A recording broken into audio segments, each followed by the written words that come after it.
രൗദ്രതാണ്ഡവം. രചനാവതരണം നന്ദു കൃഷ്ണ. ഇടത് കവിളിൽ കൈവച്ച് അവളെ നിർത്തി ദഹിപ്പിക്കുമെന്ന ഭാവം കണ്ടിട്ടുപോലും സിദ്ധിക്ക് ഒരു കുലുക്കവും ഉണ്ടായിരുന്നില്ല. മറിച്ച് അവൻ ഒരടി കൂടി കൊടുക്കാൻ പറ്റാത്ത ഫ്രസ്ട്രേഷനിലായിരുന്നു അവൾ ആ നേരം. എടി, നീ എന്നെ തല്ലിയോ? അവളുടെ മുഖത്ത് നോക്കി ഒരൊറ്റ ചാട്ടമായിരുന്നു വംശി. തല്ല് മാത്രമല്ല, ഇതും കൂടി കണക്കിൽ വെച്ചോ. പറഞ്ഞു തീരുന്നതിനൊപ്പം അവനെ വയറ്റിലൂടെ ചുറ്റിപ്പിടിച്ച് ആ നെഞ്ചിലും അവൾ പല്ലുകൾ താഴ്ത്തി. ആഹാ! വേദനയോടെ അവൻ അവളുടെ തോളിൽ പിടിച്ചു മാറ്റാൻ ശ്രമിച്ചെങ്കിലും പെണ്ണിനുള്ളിലെ ദേഷ്യത്തിൽ അപ്പോഴും അവന്റെ നെഞ്ചിൽ അവളുടെ പല്ലുകളുടെ പാടും ചോരയും പൊടിഞ്ഞിരുന്നു. അവസാനം ഇത്തിരി ബലമെടുത്ത് തന്നെ വംശി അവളെ തള്ളി നീക്കിയതും അവൾ നേരെ പോയി പാദത്തിൽ ഇടിച്ചാണ് നിന്നത്. മഹാദേവ! അവളുടെ ഇടുപ്പാണ് പോയി ഇടിച്ചത്. വേദനയിൽ അവിടൊന്ന് ഒഴിഞ്ഞവനെ ദേഷ്യത്തോടെ നോക്കിയവൾ പുറത്തേക്ക് ഇറങ്ങാനായി തുടങ്ങി. ചാടിത്തുള്ളി സോഫയിൽ കിടക്കുന്ന ബാഗും എടുത്ത് പുറത്തേക്ക് പോകാൻ തുടങ്ങിയവളെ ഓടിപ്പിടിച്ചു വന്നവൻ ഒറ്റക്കയ്യാലെ തൂക്കിയെടുത്ത് നെഞ്ചിലിട്ട് പൂട്ടി. എന്നെ ഇത്രയും ദ്രോഹിച്ചിട്ട് പൊന്നുമോൾ അത്രയ്ക്കും ഈസിയായി രക്ഷപ്പെടാമെന്ന് കരുതിയോ? അതിന് ഞാൻ സമ്മതിക്കുമെന്ന് കരുതിയോ മോളെ സിദ്ധിദാത്രി? തന്റെ നെഞ്ചിൽ കിടന്ന് ഉരുണ്ടു പിടയുന്ന പെണ്ണിന്റെ രണ്ട് കൈയും ഒരുമിച്ച് ഇടത് കൈകൊണ്ട് അവളെ വരിഞ്ഞു ചുറ്റിയായിരുന്നു അവന്റെ ആ ചോദ്യം. ദേ വിച്ചേട്ടാ, മര്യാദയ്ക്ക് എന്നെ വിടുന്നു നല്ലത്. അല്ലെങ്കിൽ ഉണ്ടല്ലോ, ഇപ്പൊ കിട്ടിയതിന്റെ ബാക്കിയായി ഞാൻ ഇനിയും തരും. ഓഹോ, നീ തരുമോ? തരുമോന്നല്ല, തന്നിരിക്കും. അവളുടെ വാശി ഒരല്പം പോലും അടങ്ങിയില്ല. മറിച്ച് അവന്റെ ഓരോ ചോദ്യങ്ങളും അവനെ കൊല്ലാനുള്ള ദേഷ്യത്തിലേക്ക് അവളെ കൊണ്ടെത്തിക്കുകയും ചെയ്തു. എങ്കിൽ പിന്നെ നിന്റെ കയ്യിൽ നിന്ന് കിട്ടാനുള്ളതൊക്കെ കിട്ടിയിട്ടേ ഞാൻ നിന്നെ വിടുന്നുള്ളൂ. അങ്ങനെ ആരും കണക്ക് ബാക്കി വെച്ച് എനിക്ക് ശീലമില്ല. പറയുന്നതിനൊപ്പം തന്നെ അവളെ പൊക്കി തോളിലെ ഇട്ടുകൊണ്ട് അവൻ നേരെ പോയത് ബെഡ്റൂമിലേക്കാണ്. അവിടെ ചെന്നതും അവൻ അവളെ എടുത്തെറിയും പോലെ കട്ടിലേക്കിട്ടു. നടുവിടിച്ചു വീഴുമല്ലോ മഹാദേവ എന്ന് ഭയന്ന് കണ്ണിറുക്കി അടച്ചവൾ സ്പ്രിങ്ങിൽ വീണു പൊങ്ങിയതും അവളുടെ ഉണ്ണുകണ്ണും വിരിച്ചുകൊണ്ട് ആ പെണ്ണ് അവനെ നോക്കി. പക്ഷെ അവളുടെ കണ്ണുകൾ പൂർണ്ണമായും പുറത്തേക്ക് വന്നത് വീണവളുടെ ദേഹത്തേക്ക് പാതി മറിയും വിധം അവനും കേറി കിടന്നപ്പോഴാണ്. വിച്ചേട്ടാ! പെണ്ണ് ഞെട്ടിപ്പോയി. അവന്റെ ഭാഗത്തു നിന്ന് അങ്ങനെയൊരു നീക്കം അവൾ ഒരിക്കലും പ്രതീക്ഷിച്ചിരുന്നില്ല. പക്ഷെ അവളുടെ കണ്ണിൽ അതുവരെ കണ്ട ദേഷ്യം മാറി അവിടെയാകെ പരിഭവം കണ്ട ലഹരിയിലായിരുന്നു അവളെ നോക്കി കിടന്നവൻ. മാറിക്കേ! ഇത്തിരി നേരമെടുത്തെങ്കിലും തന്റെ ദേഹത്തിന് മുകളിലേക്ക് കയറിക്കിടക്കാൻ നോക്കുന്നവനെ തള്ളി മാറ്റി പെണ്ണ് ദേഷ്യം കാണിക്കുമ്പോഴും കിടക്കുന്ന മെത്തയുടെ കുഴപ്പങ്ങൾ കൊണ്ടത് ആടി ഉലഞ്ഞു എന്നല്ലാതെ അവനെ തള്ളി നീക്കാൻ അവൾക്കപ്പോഴൊന്നും കഴിഞ്ഞില്ല. വിച്ചേട്ടാ, മാറുന്നുണ്ടോ? എനിക്ക് നിങ്ങളോട് തോന്നുന്ന ദേഷ്യത്തിന് ചിലപ്പോൾ ഞാൻ നിങ്ങളെ തീർത്തുന്ന് തന്നെ വരാം. വലത് കൈ അവന് നേരെ ചൂണ്ടി ഇടത് കൈ കൊണ്ട് അവന്റെ തോളിൽ പിടിച്ച് പിന്നിലേക്ക് നീക്കിയവൾ അലറിയതും വംശി അവളുടെ രണ്ട് കൈയും ലോക്കിട്ട് മുകളിലേക്കാക്കി അവളുടെ ദേഹത്തേക്ക് പൂർണ്ണമായും അമർന്നു കഴിഞ്ഞിരുന്നു. സോറി. ഒരു നിശ്വാസം പോലെ ചെവിക്കീഴിൽ തട്ടിയ ശബ്ദത്തിൽ അതുവരെ കുതറിക്കൊണ്ടിരുന്നവൾ പെട്ടെന്ന് നിശ്ചലയായി. വേണ്ട. അവന്റെ കയ്യിൽ കുടുങ്ങിക്കിടക്കുന്ന തന്റെ കൈകളെ വലിച്ചു മാറ്റാൻ നോക്കിക്കൊണ്ട് പെണ്ണ് പിണങ്ങിക്കൊണ്ട് പറഞ്ഞു. സോറിടി ധാത്രി, ഞാൻ ചുമ്മാ വെറുതെ നിന്നെ ഒന്ന് ചൊടിപ്പിച്ചു. വാശി കയറ്റാൻ വേണ്ടി പറഞ്ഞതാ. പക്ഷെ നീ ഇത് കാര്യമാക്കി ഇതുപോലെ ഭദ്രകാളിയാകുമെന്ന് സത്യത്തിൽ ഞാൻ കരുതിയില്ലടി. തന്നെ അനുനയിപ്പിക്കാൻ എന്ന പോലെയുള്ള അവന്റെ സംസാരം കേട്ടതും നിറഞ്ഞ കണ്ണോടെ അവൾ ആ മുഖത്തേക്ക് നോക്കി. ഞാൻ ഞാൻ ചീത്തയാണെന്ന് പറഞ്ഞില്ലേ? അപ്പോഴേക്കും അവളുടെ കണ്ണ് രണ്ടും നിറഞ്ഞൊഴുകിയിരുന്നു. മുകളിലേക്ക് അവളുടെ കൈകളെ പിടിച്ചു വെച്ചിരുന്ന കൈ അയച്ചുകൊണ്ട് അവൻ അവളുടെ സൈഡിലേക്ക് ഒരു കൈ മടക്കി കുത്തി നിന്നു വംശി. ഇപ്പോൾ അവന്റെ നെഞ്ചോരം അവളിൽ നിന്ന് ഉയർന്നതല്ലാതെ പിടയാതിരിക്കാൻ വേണ്ടി കാലിലെ ബ്ലോക്ക് ചെയ്ത കാലുകൊണ്ട് തന്നെ അവളുടെ ശരീരത്തിൽ അവൻ ഉണ്ടായിരുന്നു. അവൾ ചോദിച്ച ചോദ്യത്തിന് ഉത്തരം പോലെ ആ കണ്ണിൽ നോക്കിക്കൊണ്ട് നിറഞ്ഞ കണ്ണുകൾ വലത് കൈയാലെ മെല്ലെ അവൻ തുടച്ചു കൊടുത്തു. ഞാൻ ചീത്തയാണെന്ന് മനസ്സിൽ തോന്നിയതുകൊണ്ടല്ലേ അങ്ങനെയൊക്കെ പറഞ്ഞത്? അല്ലെന്ന രീതിയിൽ തല വെട്ടിച്ചുകൊണ്ട് അവളുടെ പാറിപ്പറന്ന മുടി അത്രയും ചെവിക്ക് പിന്നിലേക്ക് നീക്കി വെച്ചു. സത്യമായിട്ടും? സംശയം തീരാതെ പെണ്ണവന്റെ കണ്ണിൽ നോക്കി ചോദിച്ചതും നെറുകയിൽ അമർന്ന അവന്റെ ചുണ്ടുകളായിരുന്നു അവൾക്ക് മറുപടിയായി കിട്ടിയത്. വേണ്ട, നോണ പറയാ. വിച്ചേട്ടന് ശരിക്കും എന്നോട് സംശയം തോന്നിട്ടാ. അവൾക്ക് പിന്നെയും സങ്കടം വന്നു മൂടി. അല്ല, എനിക്കെന്റെ ധാത്രിക്കുട്ടിയെ ഒരിത്തിരി പോലും സംശയമില്ല. പറയുന്നതിനൊപ്പം തന്നെ അവൻ അവളുടെ നിറഞ്ഞൊഴുകുന്ന കണ്ണുകൾക്ക് മുകളിലേക്ക് ചുണ്ടൊന്ന് തഴുകി മാറും പോലെ അത്രയും മൃദുവായി മുത്തിവിട്ടു. അവന്റെ നിശ്വാസം മുഖത്ത് തട്ടുന്ന പോലെ അത്രയും ആർദ്രമായി തന്റെ കണ്ണിലേക്ക് നോക്കി പറയുന്നവന്റെ മിഴികളിൽ നിന്നും മിഴി അകറ്റാൻ കഴിയാതെ പെണ്ണാ മുഖത്തേക്ക് തന്നെ എത്ര നേരം നോക്കി നിന്നു എന്നറിയില്ല. പിന്നെന്തിനാ അങ്ങനൊക്കെ പറഞ്ഞത്? ഇത്തവണ അവളുടെ ചോദ്യത്തിൽ നിറഞ്ഞു നിന്നത് കുറച്ചു മുന്നേ ഉണ്ടായിരുന്ന ദേഷ്യമായിരുന്നില്ല, മറിച്ച് സങ്കടമായിരുന്നു. മനസ്സിനുള്ളിൽ അത്രയും വലിയ സ്ഥാനം കൊടുത്ത താൻ പ്രതീക്ഷിച്ചിരുന്ന ഹൃദയത്തിനുള്ളിൽ തന്റെ ബിംബം കളങ്കപ്പെട്ടതാണോ എന്നുള്ള പ്രാണവേദന. അതാണ് അത്രയും ദേഷ്യമായി പുറത്തേക്ക് വന്നത്. പറഞ്ഞല്ലോ, വെറുതെ നിന്നെ വാശി കൂട്ടാൻ അപ്പം നാവിൽ തോന്നിയതങ്ങ് പറഞ്ഞതാണ്. പക്ഷെ ഞാൻ പറഞ്ഞ വാക്കിന് ഒരുപാട് അർത്ഥമുണ്ടെന്ന് പിന്നെ മനസ്സിലായി. അത് പറയുമ്പോൾ അവൻ തന്റെ ഇടം കവിളിൽ നാക്കുകൊണ്ട് കുഞ്ഞൊരു നെല്ലിക്ക ഉണ്ടാക്കി പരതുന്നുണ്ടായിരുന്നു. അവൾക്കും ആ നിമിഷം വല്ലാതെയായി. സത്യം പറഞ്ഞാൽ അടിക്കണമെന്ന് മനസ്സിൽ കരുതിയൊന്നും ചെയ്തല്ല. പക്ഷെ അവന്റെ നാവിൽ നിന്ന് വീണ വാചകത്തിൽ തല്ലിയതിലൊട്ട് മനസ്താപവുമില്ല.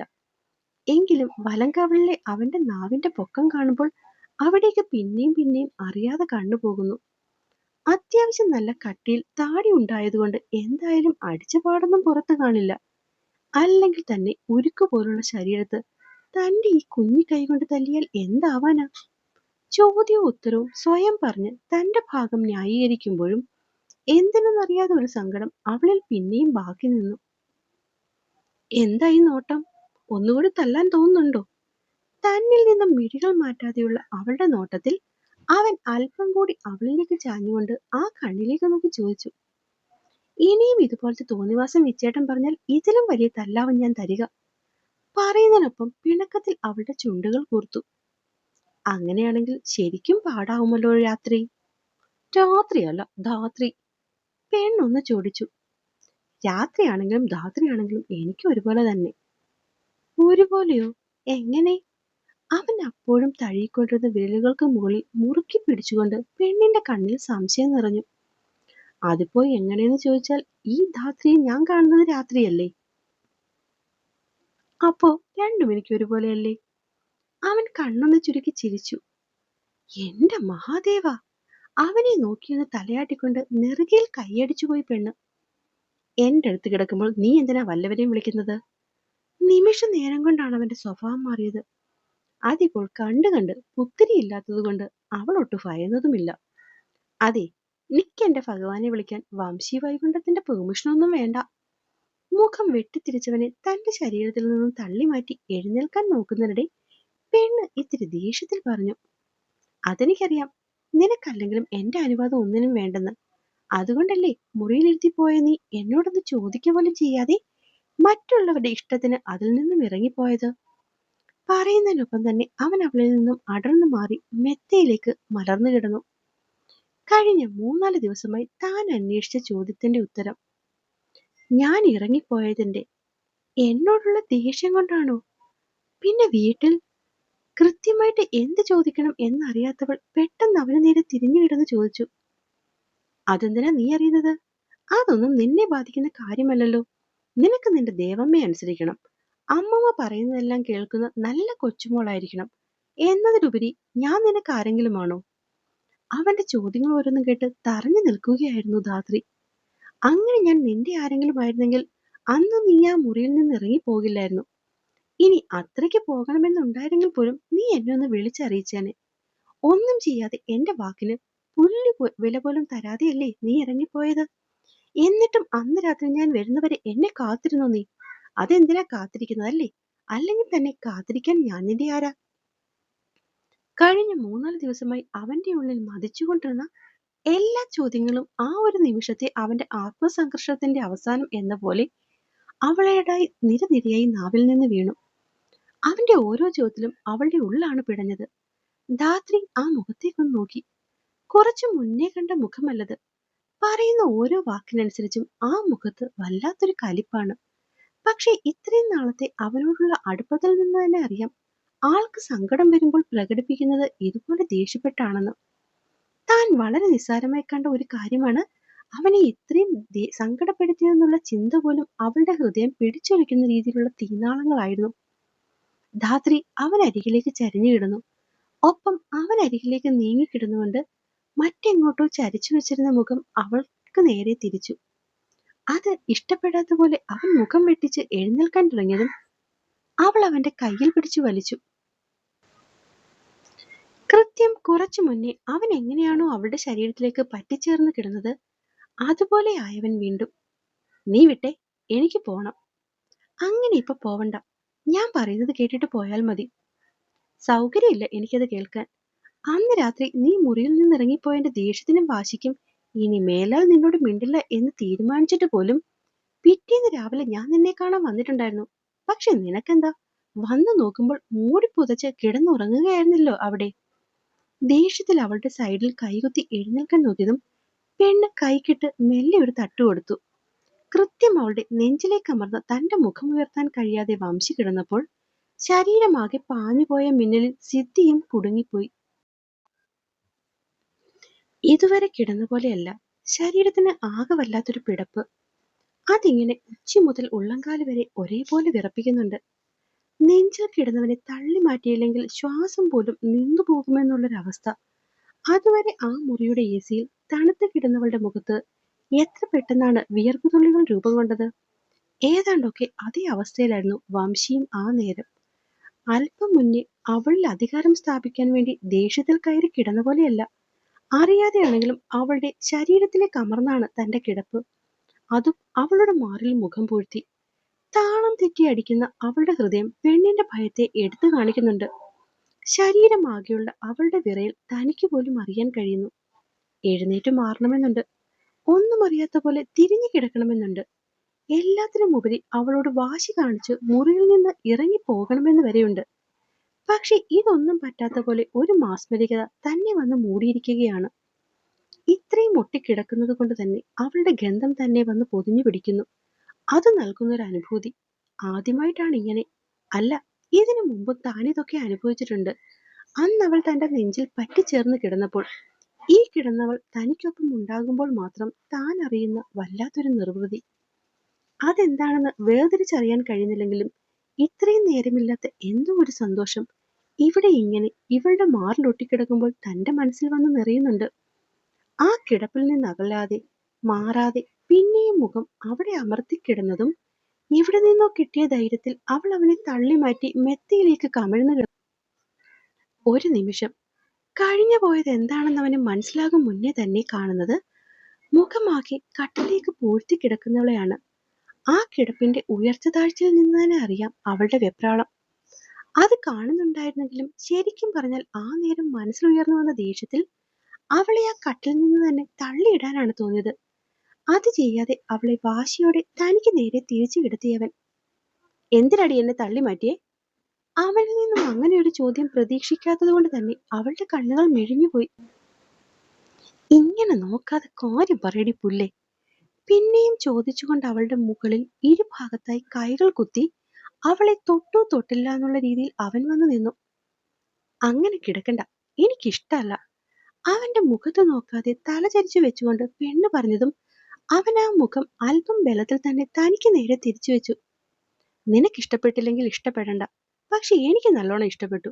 ഞാനേ അങ്ങനെ തന്നെ കിടക്കാൻ പോകുക. അധികാരത്തോടെ പറഞ്ഞുകൊണ്ട് അവൻ അവളുടെ മാറിലേക്ക് മുഖം കൊണ്ടുപോയതും പെണ്ണ് പെട്ടെന്ന് അവന്റെ മുഖത്തെ കൈക്കുമ്പിളിൽ പിടിച്ചു വെച്ചു. വിച്ചേട്ടനത് എന്താ കാണിക്കണേ? ഞാൻ പറഞ്ഞില്ലേ എനിക്കിഷ്ടല്ലെന്ന്. ശാസനയും വഴക്കും ഒന്നുമല്ലാത്ത രീതിയിലുള്ള നിർജീവമായ പോലെയുള്ള അവളുടെ സംസാരം. അവൻ ആ കണ്ണിലേക്കൊന്ന് നോക്കി. അത് തനിക്ക് നേരെ ഒരിക്കൽ പോലും വന്നു നിൽക്കുന്നില്ല, മറിച്ച് പരൽമീനിനെ പോലെ തന്നിൽ നിന്നും ഓടി ഒളിക്കുകയാണ്. അറിയാതെ ഒരു പുഞ്ചിരി വംശിയുടെ ചുണ്ടിൽ വന്ന് എത്തി നോക്കി. വിച്ചേട്ടൻ മാറ്. പെണ്ണ് വെറുതെ ഒന്ന് തള്ളി. എന്തിന്? അവന്റെ കണ്ണുകൾ ചോദ്യമേതു. പൊന്നുമോളെ, കയ്യും കാലുമൊക്കെ ഉളുക്കിയും പെറുക്കിയും എന്റെ മുറിയിൽ വന്ന് കിടന്നപ്പോൾ രാവെന്നോ പകലെന്നോ നോക്കാതെ എന്റെ നെഞ്ചിൽ കിടന്നല്ലേ നീ ഉറങ്ങിയത്. അന്ന് എനിക്കിതൊന്നും ഇഷ്ടമല്ലായിരുന്നല്ലോ. എന്നിട്ട് ഞാൻ നിന്നെ തള്ളി മാറ്റിയോ? ഞാൻ എന്റെ നെഞ്ചിൽ കിടത്തി തന്നെ ഉറക്കാതിരുന്നോ? ഇല്ലല്ലോ.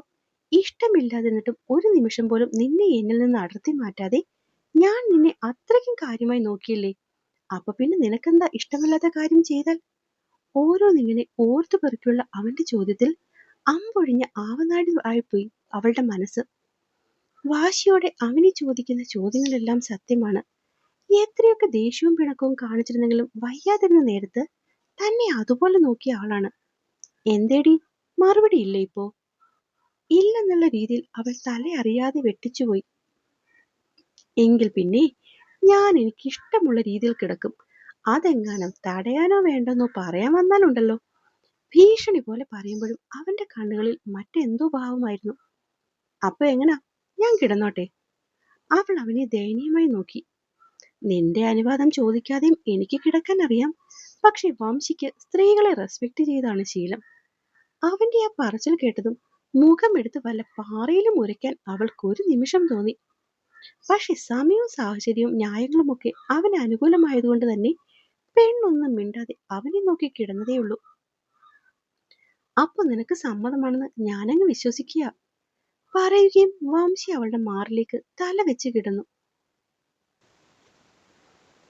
ഉള്ളം ഒരിക്കൽ കൂടി കിടുകിടുത്തു. ശ്വാസം പിന്നെയും നിലച്ചു. മര്യാദയ്ക്ക് നേരെ ചൊവ്വേ ശ്വാസം വിടടി. ഇനി എങ്ങാണം നീ ശ്വാസം പിടിച്ചു വെച്ച് ചത്തുപോയാൽ അതിനും കൂടി ഉത്തരം പറയാൻ എനിക്ക് വയ്യ. അല്ലെങ്കിൽ തന്നെ നീ ഒരുത്തി കാരണം 3-4 ദിവസമായി ഞാൻ പട്ടിണിയാണ്. ഉറക്കത്തിന്റെ കാര്യം പിന്നെ പറയാതിരിക്കുക ഭേദം. അതാന്ന് തോന്നുന്നു വല്ലാത്തൊരു തലവേദനയും ശരീരത്തിനാകെ ഒരു കടച്ചിലും ചൂടും. പൊന്നു മോളെ, നീ എങ്ങാണം കാരണം എനിക്ക് വല്ല പനിയോ മേലായികയോ വന്നാൽ നിന്റെ അടക്കം എന്റെ കൈകൊണ്ടായിരിക്കും. അവളുടെ മാറിൽ കിടന്നുകൊണ്ട് താടി കുത്തി മിഴികൾ ഉയർത്തി അവളെ ഭയപ്പെടുത്തിയവൻ. പക്ഷെ ആ നേരം അവന്റെ ഭീഷണിയിലും അധികം അവൻ പറഞ്ഞ വാക്കുകളിലൂടെ പായുകയായിരുന്നു അവളുടെ മനസ്സ്. ഈ കിടക്കുന്നവൻ 3 ദിവസമായി ആഹാരം കഴിച്ചിട്ടില്ല, ഉറങ്ങിയിട്ടില്ല. ഇപ്പോ ദേ പനിയും. ആദ്യം അവന്റെ ശരീരത്തിലേക്ക് കിടന്നപ്പോൾ താൻ അറിഞ്ഞതാണ് വല്ലാത്തൊരു ചൂട്. പക്ഷെ ആ നിമിഷം അതിലും വലുതായി മറ്റു പലതും ഉണ്ടായതുകൊണ്ട് അതിലേക്ക് ശ്രദ്ധ ചെന്നില്ല. പക്ഷെ ഇപ്പം മനസ്സിലാവുന്നുണ്ട് നല്ല പനിയായി തുടങ്ങിയെന്ന്. അതും താൻ കാരണം. അവളുടെ മിഴിക്കോണിൽ നിന്നും കണ്ണുനീർ സൈഡിലേക്ക് ഒഴുകിയിറങ്ങി. വെറുതെ ഇങ്ങനെ കിടക്കാതെ എന്റെ തലയൊന്നും മസാജ് ചെയ്യടി ധാത്രികുട്ടി. അത് പൊട്ടിപ്പിളരുന്ന പോലെ എനിക്കങ്ങ് വേദനിക്കുന്നു. അപ്പോഴും പാതി മയക്കത്തിലേക്ക് പോയവന്റെ തളർന്ന ശബ്ദത്തെ കേട്ടവൾ തലയിലാകെ വിരലുകൊണ്ട് പതിയെ തലോടി തുടങ്ങി. ഒപ്പം ഉറക്കത്തിലേക്ക് വീണുപോയവൻ തന്റെ മാറിൽ നിന്ന് അകന്നു പോകാതിരിക്കാൻ വേണ്ടി അവനെ ഒന്നുകൂടെ പൊതിഞ്ഞു പിടിക്കുകയും ചെയ്തു. അപ്പോൾ എന്നെ കേൾക്കുകയും വായിക്കുകയും ചെയ്യുന്ന എൻ്റെ കൂട്ടുകാർക്ക് കഥ ഇഷ്ടമാകുന്നുണ്ടെങ്കിൽ സബ്സ്ക്രൈബ് ചെയ്ത് സപ്പോർട്ട് ചെയ്യാൻ മറക്കല്ലേ. നന്ദി.